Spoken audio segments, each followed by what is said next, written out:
Hello, this is the Liberty Sphere Report. I'm Anthony G. Martin. There is breaking news today concerning a death threat against Speaker of the House Nancy Pelosi of San Francisco, California. According to a report issued late today, the FBI arrested a San Francisco man this afternoon, that would be Wednesday, April the 7th, for allegedly making dozens of threatening phone calls to House Speaker Nancy Pelosi over the health care reform bill. The man who is the alleged perpetrator behind the threat is one Gregory Giusti, age 48, of San Francisco, who was arrested around 12:15 p.m. Pacific Daylight Time by the FBI in San Francisco. The Associated Press, citing law enforcement sources, said that the man allegedly made dozens of phone calls to Pelosi's homes in California and Washington and to her husband's office. He spoke to the Congresswoman at least once and recited her address and warned that if she wanted to see it again, she was to oppose the recently enacted health care bill, according to the Associated Press. Now, there are two things I want to say about this. Number one, these sorts of threats and acts of violence have been erroneously associated with the Tea Party movement. This is patently false. The Tea Party movement has absolutely nothing to do with death threats or threats of violence against anyone, anywhere.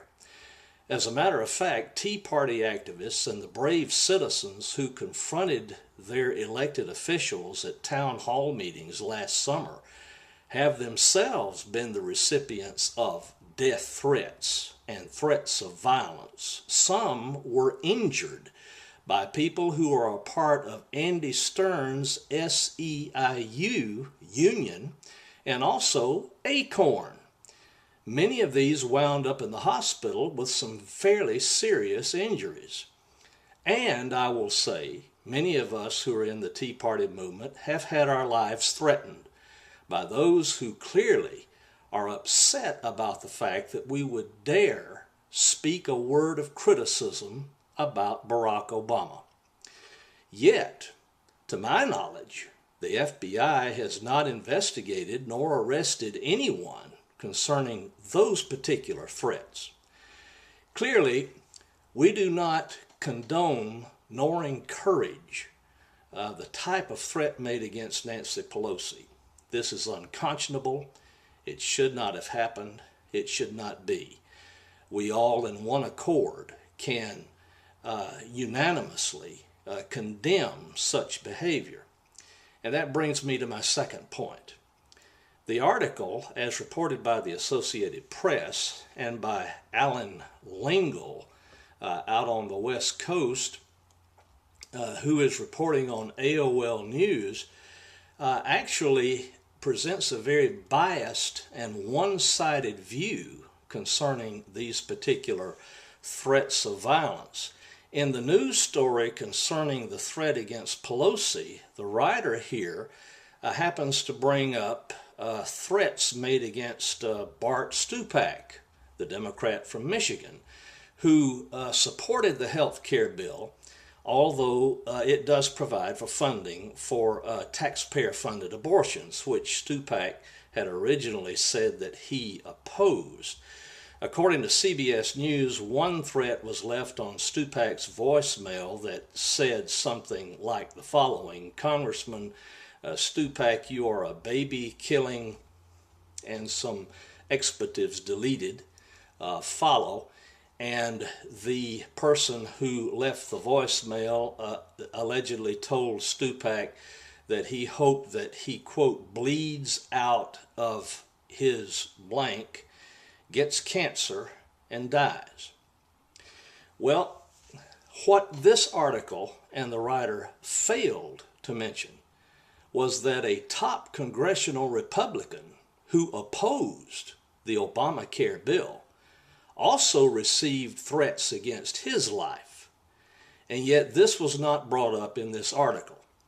There is a concerted effort on the part of the mainstream media and the Obama administration and by Democrats in Congress to paint the Tea Party movement as violent, gun-toting, threatening, dangerous, and that these particular people are not to be trusted, although the latest polls show that most Americans relate to the views expressed by the Tea Party people. Now, what about the anger that one can sense among those who are involved in the Tea Party protests and others who may not be involved in the Tea Party but who have expressed criticism against Barack Obama? What about their anger? What about their outrage over what is happening to America? Are these people dangerous?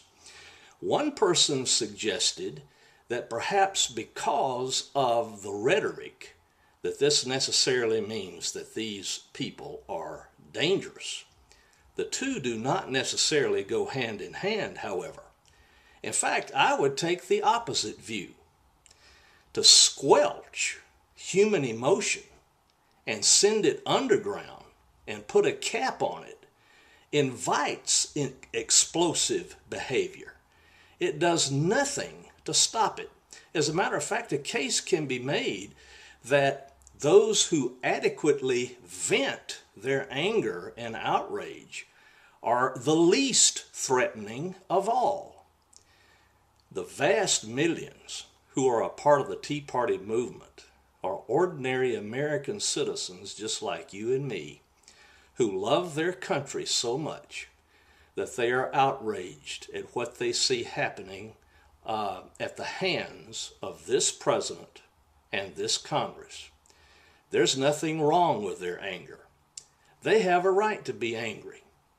And that anger does not necessarily lead to violence or threats of violence. As one cowboy philosopher put it during the days of the Old West, beware an angry man who says nothing.